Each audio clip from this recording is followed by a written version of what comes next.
Good morning po mga kaibigan. Ito naman po si Pinoy Peña na lagi pong nagpapasalamat sa ating mga nanonood ng ating video. At syempre huwag niyo pong kalimutan na mag-like at mag-subscribe. At syempre sa mga hindi po nakapag-subscribe ay subscribe na po. Maraming pong salamat sa inyo. Gusto ko pong i-share itong video na to sa maayos kung paano ba linisin ang condenser at syempre sa ating kaligtasan sa inyong AC unit. Una po sa lahat, turn off po ang ating power. Pangalawa po, alisin po natin yung cover ng electrical panel doon sa ating condenser. Pangatlo po, ating pong i-verify yung pumapasok na voltage papunta po ng ating condenser para ma-verify kung wala na po itong kuryenteng pumapasok. Saka naman tayo nag-take note dito sa tatanggalin nating mga wires. Ito pong mga wires na to ay tatanggalin muna natin para hindi po sagabal yung blower na nasa ibabaw po ng ating condenser. Isunod naman natin nakatin yung mga zip tie na kinakabitan ng mga wires nating tatanggalin. At pwede na po nating alisin yung mga wires na ating tinandaan, yung black, orange, tsaka yung purple. Ito po ay yung mga papunta po doon sa ating blower na nakapatong po doon sa ating condenser. At ito po ay tatlong wire lamang po na galing doon sa relay, saka yung dalawa naman sa capacitor. Isunod naman natin na alisin yung mga screw sa ibabaw po ng ating condenser. Ito po ay pinaka-assembly ng ating blower. At kung minsan naman makakita tayo ng ganito na kailangan po ng special tools. At meron naman tayong ginagamit na ang tawag ay swivel socket set o kaya socket wrench. Ito po ang ginagamit natin pag mga ganitong sitwasyon. At syempre po mabibili nyo lang po ito sa local automotive store o kaya sa local hardware store po. At meron po sila niyan.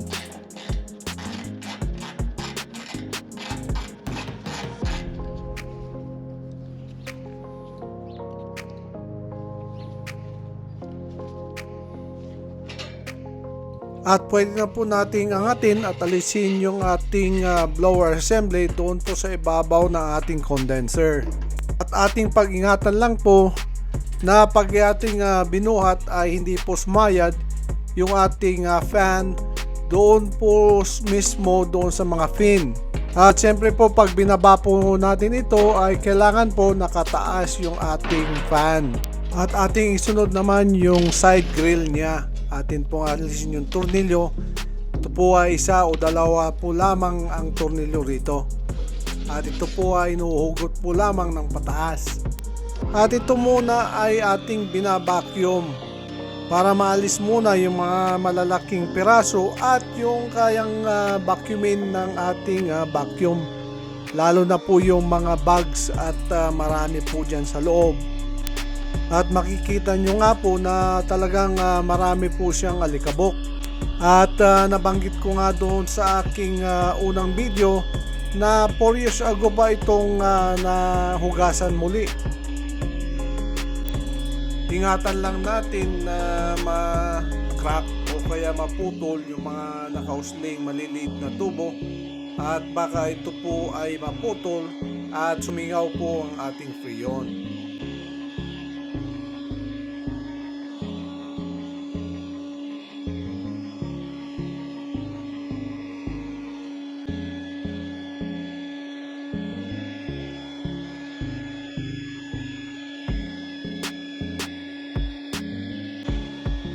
At syempre ganun din ang gawin natin doon sa loob at pag-ingatan lang natin yung ating mga kinakabitan ng mga tubo na huwag nating matapakan lalo na sa lugar na to at meron po siyang maliliit na tubo.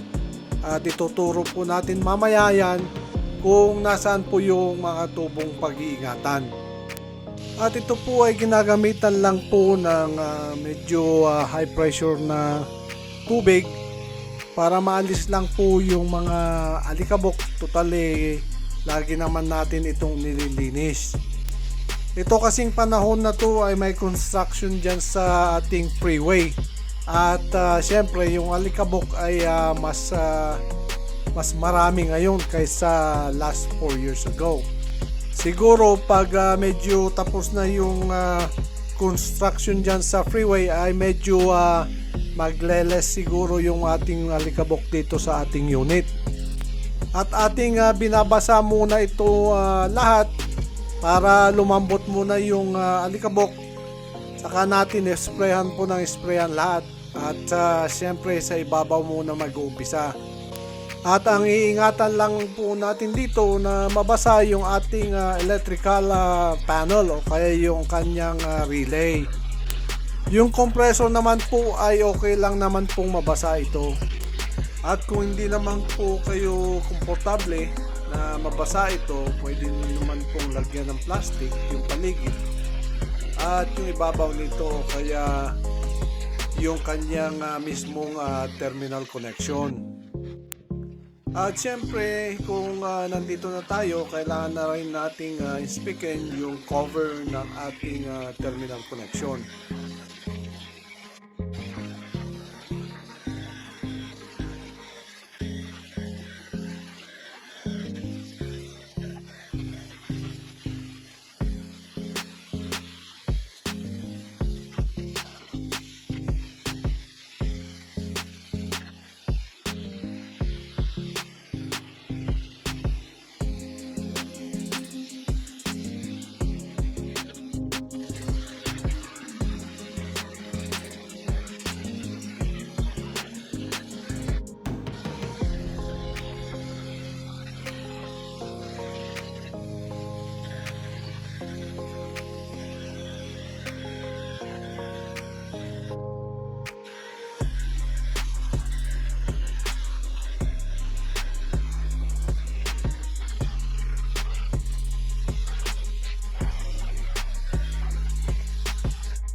At dito po yung sinasabi kong pagkaingat-ingatan natin, baka matuhuran natin, baka maputol po yung tubo. At ito naman po yung iingatan natin pong mabasa. Yung ating relay po at saka yung ating capacitor.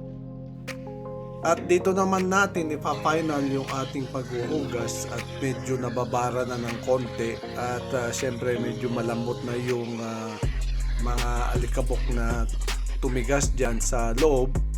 At ito na ang final.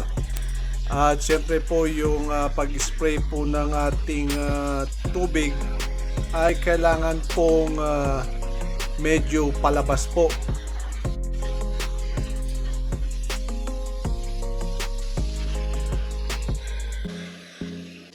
At dito naman po sa ating blower assembly, gagamitan lang po natin ito ng basang basahan at pupunasan lang natin ito at maalisan lang ng alikabok.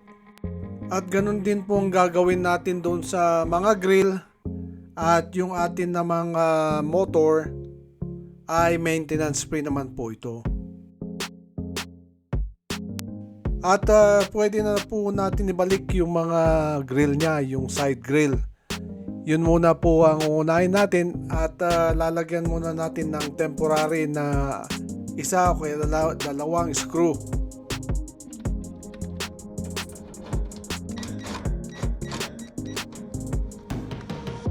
At isunod naman natin po yung ating blower assembly. Katulad po ang nabanggit ko kanina, na dandaanin lang po ang pagbalik ng ating blower assembly.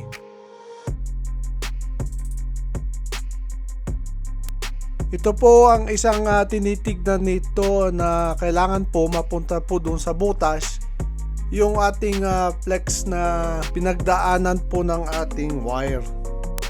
At isunod naman po natin na ilagay na yung mga ating screws, na siguraduhin din natin na tama lang po yung pagkakahigpit nito. At yung ginagamit naman natin impact ay yung maliit lang po at controlled lang po yung pagkaka-impact po nito. Ibig ko sabihin, yung torque po nito ay controlled.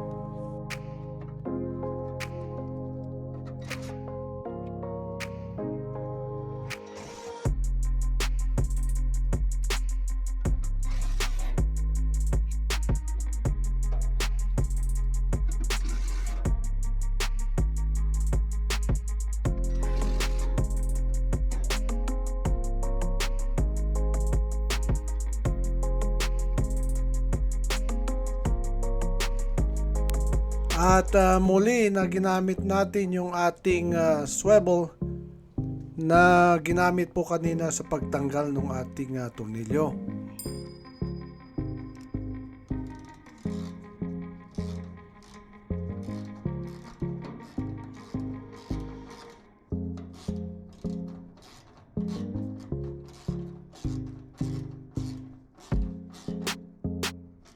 At ngayon naman pong nakakabit na yung ating wire sa ating relay at sa capacitor, ay pwede na po nating i-turn on yung ating circuit breaker. At ngayon naman pong naka-on na yung ating circuit breaker, ay atin nang pong i-verify yung ating power na pumapasok po dito sa ating unit, na ang ating voltage ay nasa between 220 hanggang 240. At syempre po, samahan na rin natin ng konting ingat at kuryente na po ay live.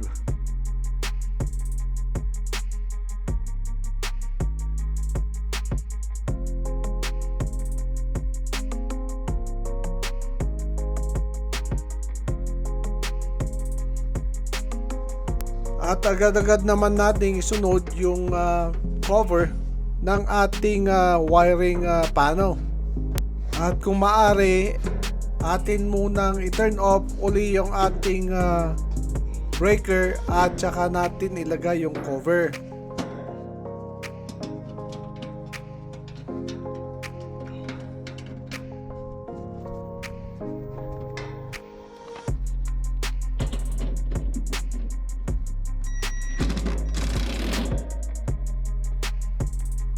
Pagkatapos po natin maibalik lahat, atin na pong testingin ito. At syempre, nang dahilan ng nasa wifi naman yung ating thermostat, ay atin pong i-on na lang po dito. At kung makikita nyo nga po na 68 po yung temperature sa loob ng bahay, kaya ibababa po natin ito ng 64.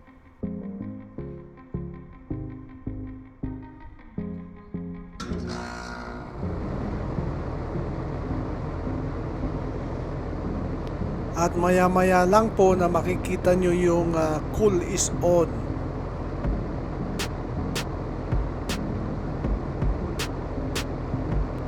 At ngayon pong naka-on na siya at pwede na po nating patayin. At medyo malamig po sa loob ng bahay.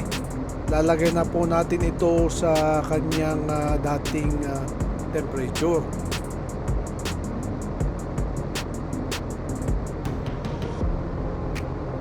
At dito naman po magtatapos ang ating video.